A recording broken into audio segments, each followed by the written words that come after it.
You may have a cinematic idea of what the U.S.-Mexico border looks like: razor wire, helicopters, and soaring fences. But tonight, as the Senate passes an immigration bill that nearly doubles the over $18 billion spent annually on border security, we travel to a remote part of Arizona where that vaunted border might just surprise you. In some places, you can walk right over it. So what's all that money buying? ABC's Byron Pitts steps into the thick of things to find out. 2 p.m., the middle of the day, U.S. Border Patrol agents spot a group of men on foot crossing from Mexico into Arizona. And the race is on. One by one, the men are detained, 11 total, some as young as 18. And this happens how often? Oh, this is a normal occurrence. This is every day? Yeah. That's why we're down here. And that's why we're here as well. The $18.5 billion spent each year on border security has led to a decrease in the flow of border crossers and an increase in drug seizures. You can see how they modified it. They actually put wood, they cut the bottle, they glued them on there, and underneath was where the narcotics were. But that success has forced the drug cartels and the human smugglers to push their operations to the one stretch of the border where the U.S. has the fewest resources and the widest open space. Right here, the Tohono Nation, a Native American reservation the size of Connecticut. How long do you think you'll be there today? I've come to spend 48 hours with border agents and the reservation's police force. Just rocks and dirt, no shade. That's Lieutenant Mike Ford, who with the force of only a few dozen, is responsible for patrolling 4,000 square miles of desert, keeping the nearly 30,000 Native Americans here safe. The U.S. Border Patrol has beefed up its presence on the reservation, making use of the latest night vision technology. You can see a rabbit from several miles away. Yeah, there's a little rabbit right there. And they built this state-of-the-art command center in nearby Tucson. This is the Joint Intelligence Operations Center. All the cameras, all the feeds end up here? Absolutely, yes. Still, much of the border security inside the reservation is done, as we discovered, the old-fashioned way. It's called cutting for sign. Trained officers literally looking at the ground for footprints, tire marks, or unnatural damage to the vegetation. They're just sitting around out there. If you're out there cutting for sign, you're looking for foot traffic, looking for shoes. The border fence here is not what you would think. Those iconic images of sky-high walls topped with razor wire. Here, it's wide open, all but for a string of low fences and poles buried in the ground.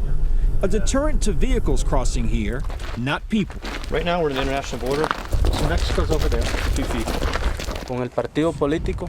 I questioned the border crossers apprehended earlier. This 26-year-old, a school teacher from Guatemala, with a university degree, he says, but unable to find a job. How long have you been walking? 7 días. 7 days. 7 days you've been walking. That must be hard. Scary? Sí. What happened? What have you seen? Hay ladrones. Hay gente que lo secuestra a uno. Based on all that you've been through, all that you've seen, will you try this again? No sé, la verdad, no sé. He doesn't know. Your smile says yes.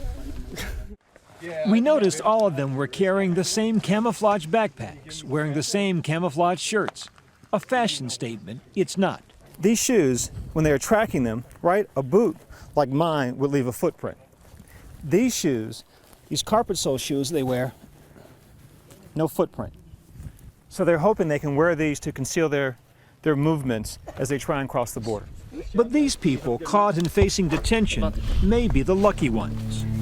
As smugglers and their human cargo make their way across this desolate terrain, often what catches them is Mother Nature. We're usually talking about, on average, about 6 bodies a week. And once you get out there, you run out of water, they got no hope of coming back. And the ones with no hope end up here, the county morgue. Nameless casualties. If they go unclaimed, and most will, they'll be placed in unmarked graves. More than 100 bodies recovered in recent weeks, and it's just now the start of the hot summer, when temperatures can exceed 120 degrees. While overall border crossings are down 43% from 2 years ago, it's a different, more complicated story on the reservation, where drug seizures are steadily climbing.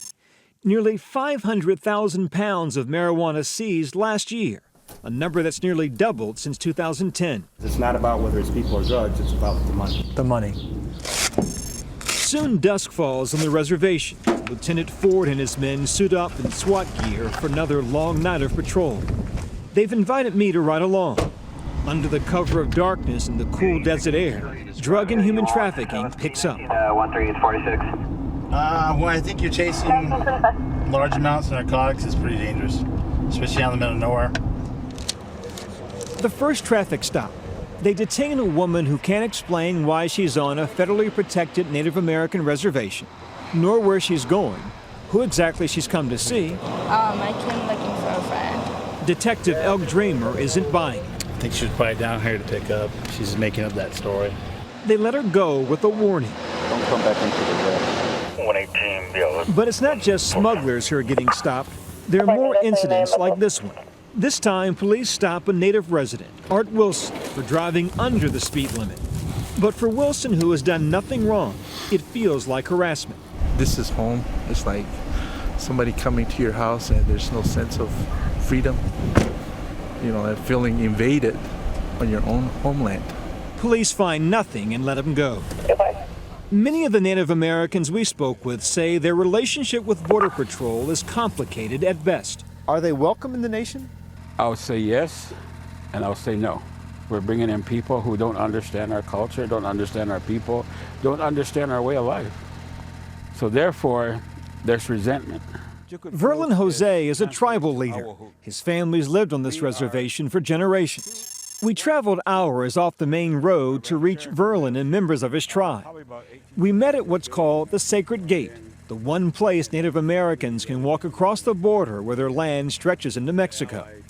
This low fence is all that separates our two countries.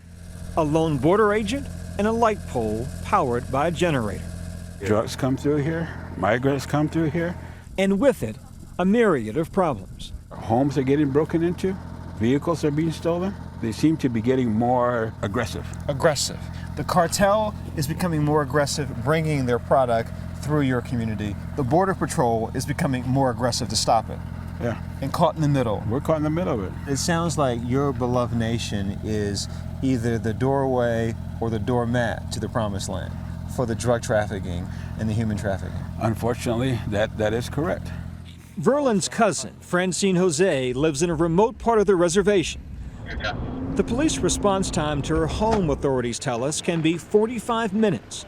And the border crossers who walk across her property know it. And this is where they went through the home, my home. They're constantly breaking in all the time. Breaking into your home? Yes. I would say once every month. Once a month? Mm-hmm. There was one just recently where they cooked stuff about a month ago and just left everything. They broke into your house, yeah, stole your food, and cooked it on your stove? Yes.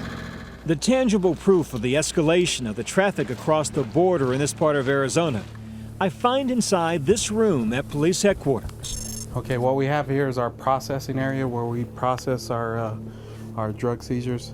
Over $1 million worth of marijuana confiscated in a week. They've been weighed and we're getting ready to put them into evidence.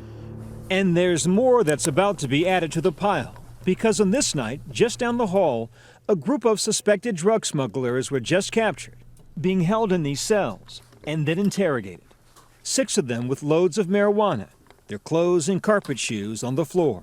One is a young woman, visibly upset. You can smell a little bit, but it's wrapped pretty tight, right? And this drug smuggling apprehension so fresh, the bags of marijuana are still in the back of a truck in the parking lot. what does this tell you? The fact that your folks were able to capture this tonight. Is this success? Is this, a drop in a bucket? This is success, because it represents money.